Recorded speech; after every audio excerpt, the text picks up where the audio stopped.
Eu sou fascinado pelo estudo das profecias bíblicas. Elas realmente me encantam. Por isso eu fico muito empolgado quando vejo o tema Apocalipse estampando várias manchetes. É porque, nesses temas, eu vejo uma oportunidade de testemunhar aquilo que eu acredito com relação ao fim dos tempos. Aliás, uma pesquisa recente feita pela Lifeway, uma organização não denominacional dos Estados Unidos, revelou que a maioria dos evangélicos gostariam que o seu pastor pregasse mais sobre o Apocalipse e o fim do mundo. E eles estão sentindo falta desses temas. Isso, na verdade, é um bom puxão de orelha naqueles pregadores que vivem falando de autoajuda, esquecendo-se das verdades essenciais da fé. É aí que entra o estudo do Apocalipse. Um livro que, se estudado a fundo, trará um grande reavivamento espiritual para a sua igreja. Deixe-me explicar para você o que significa essa estranha palavra, Apocalipse. É fácil, você vai ver. Em grego, a palavra calipto significa sombra, ok? Sombra. A palavra eu significa bom.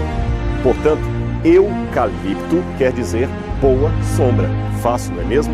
Agora, o prefixo apó é uma preposição que pode significar para fora de, para longe de, retirado de. Por exemplo, apóstolo, aquele que é enviado para pregar fora, para pregar longe. Apostasia, aquele que sai do meio do povo de Deus, e assim por diante. Portanto, quando eu junto a palavra apó, para fora de, com calipto, sombra, você encontra o termo apocalipto ou apocalipse, isto é, para fora da sombra, para longe da sombra. Ora, o que está longe ou fora da sombra está às claras, está revelado. Por isso que Apocalipse significa revelação. Legal, não é mesmo?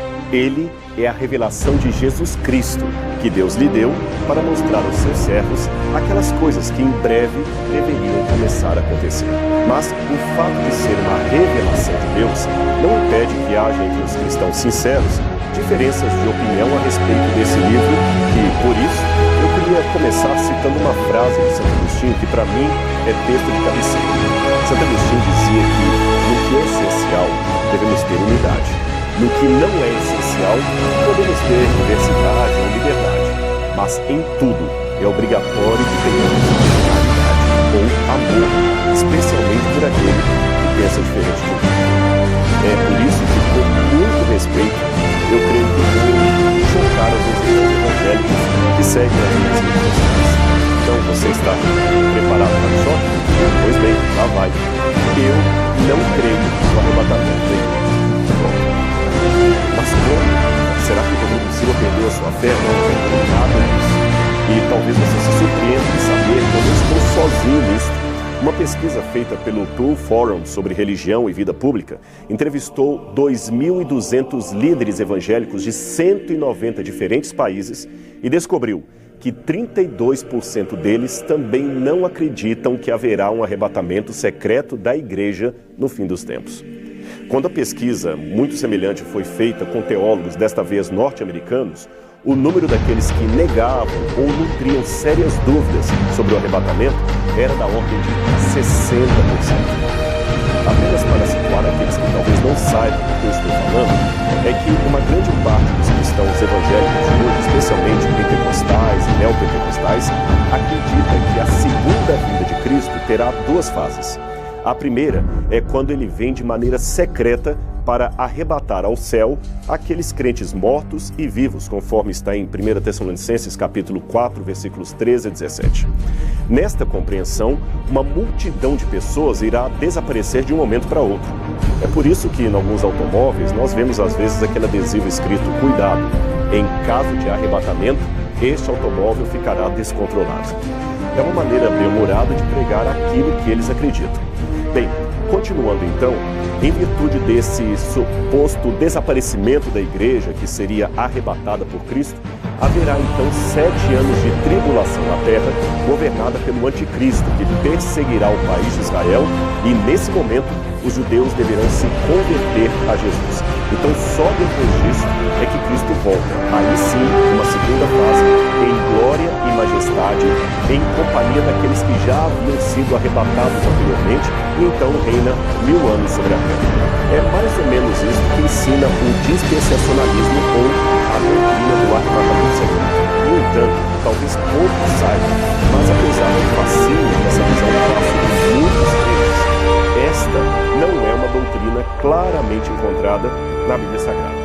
E mesmo que você diga não, está assim na Bíblia, deverá admitir que desde que o apóstolo João escreveu o Apocalipse até o ano de 1830, ninguém jamais falou dela. Ou seja, tivemos 1800 anos de cristianismo sem que ninguém sequer ouvisse falar do tal arrebatamento secreto. Quem primeiro pregou isto foi John Nelson Darby, um pregador anglo-irlandês. E sabe onde ele se inspirou? Nos escritos de um jesuíta espanhol chamado Francisco Ribeira, que projetou a profecia do anticristo para um longínquo futuro a fim de combater a doutrina ou o entendimento protestante da época, que via o Apocalipse 13 como se cumprindo no poder papal da Europa. Isto é uma questão de história, eu não estou inventando, você pode checar as fontes. Os grandes reformadores, aqueles como Lutero, Calvino, Zwinglio, os irmãos Morávios, Wesley, nenhum deles acreditava no arrebatamento secreto da igreja. Pelo contrário, todos falavam apenas de uma única e clara volta de Jesus, que acontecerá em apenas um estágio e será visível e gloriosa em todo o mundo, e não num arrebatamento pré-tribulacionista. Somente no início do século XX é que essa visão do fim se tornou popular através da chamada Bíblia Anotada de Scofield e outros evangelistas. Agora, é estranho que uma doutrina assim tão complexa, tão bem elaborada como esta, e que seja supostamente bíblica, seja tão estranha na história do cristianismo. É estranho que nenhum servo de Deus a tenha percebido em 2000 anos de história da igreja. Uma vez um pastor evangélico muito consagrado a Deus, a quem eu respeito muito, me disse: mas Rodrigo, Deus tem de tirar o seu povo da terra antes que venha a grande tribulação. Veja, a história sagrada ensina que em todos os tempos, era ele argumentando, em todos os tempos de juízos divinos sobre as civilizações, Deus sempre livrou os seus fiéis. Livrou Noé do dilúvio, livrou a Ló da destruição de Sodoma, livrou a Israel das 10 pragas que atribularam o Egito e prometeu livrar a sua igreja na hora daquela tentação que há de vir sobre toda a terra. Ele então citou Apocalipse capítulo 3, verso 10, que diz: eu te guardarei na hora da provação. Mas espere um pouco. Eu falei para ele então: pastor, guardar é proteger, não é retirar de um lugar para o outro. Em nenhum desses textos que você citou, Deus arrebatou o seu povo para não sofrer o juízo. Pelo contrário, ele os protegeu, mas não os tirou. Jesus mesmo orou ao Pai: não peço que os tires do mundo, mas que os livres do mal. Veja, Noé estava protegido dentro da arca, mas permaneceu em meio ao dilúvio. Ló foi tirado pelos anjos, porém correndo em meio ao fogo que caía, e ele não foi arrebatado secretamente. Os hebreus, é claro, foram poupados das pragas do Egito, mas continuavam na terra de Faraó enquanto as pragas caíam. Com muito respeito pelos que pensam diferente, eu digo que não vejo na Bíblia Sagrada nenhuma passagem que ensine claramente a volta de Jesus em 2 estágios, o secreto e o visível. Mas eu sei que alguém vai virar: Rodrigo, Paulo deixou bem claro em Tessalonicenses que nós seremos arrebatados para encontrar com o Senhor nas nuvens, e ser arrebatado é ser tomado de modo súbito, sem que ninguém veja. Ora, confira o dicionário e você vai ver que arrebatado não tem nenhuma conotação de ato secreto, nem em português, nem no grego, que era a língua original do Novo Testamento. Tanto é que a palavra harpazo, ou arrebatar, pode ser traduzida por roubar em Mateus 12, 29. E veja que ela claramente tem o sentido de algo visível, pois Jesus diz nessa passagem que ninguém consegue roubar ou arrebatar a casa do valente a menos que o amar. Ora, se fosse algo secreto, o valente nem perceberia. Eu sei que o valente nesse texto da Bíblia representa o inimigo de Deus. E como ser espiritual, ele tem que ser amarrado para que a igreja seja salva ou arrebatada. Mas isto não invalida o argumento etimológico de que a palavra original não tem o sentido claro de ação oculta, secreta.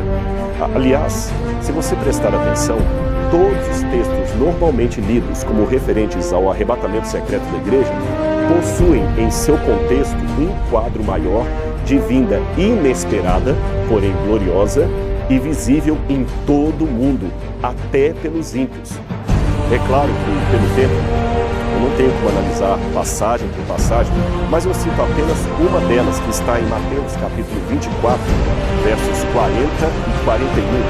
Ali diz: 2 estarão no campo, um será tomado e deixado no outro. 2 estarão no moinho, uma será tomada e deixada no outro. Será isto um arrebatamento secreto? Creio que não, por 2 motivos. Primeiro, esta passagem segue depois dos versos 30 e 31, que falam da visibilidade mundial da volta.